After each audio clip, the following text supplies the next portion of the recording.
Long distance दोस्ती आसान नहीं होती, लेकिन होती जरूर है। कोई कितना करीबी दोस्त है ये अक्सर तब समझ में आता है जब उस दोस्त से फासला बढ़ जाता है। कुछ लोग दोस्ती के वादे करके दूर हो जाते हैं, कुछ लोग दूर होकर भी अपनी दोस्ती निभाते हैं। रोज मिल नहीं पाते, निजी मसरूफियत के चलते कम हो जाती हैं बातें। ढेरों प्लान्स बनाने के बावजूद कई बार उस दोस्त से मिलने का इंतजार खत्म नहीं होता, फिर भी उस यार के लिए प्यार कम नहीं होता।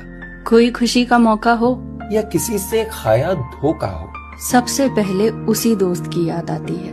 वो दोस्त जो बैठा कहीं दूर है, वो दोस्त जो यकीन दिलाता है कि लॉन्ग डिस्टेंस दोस्ती आसान नहीं होती, लेकिन होती जरूर है।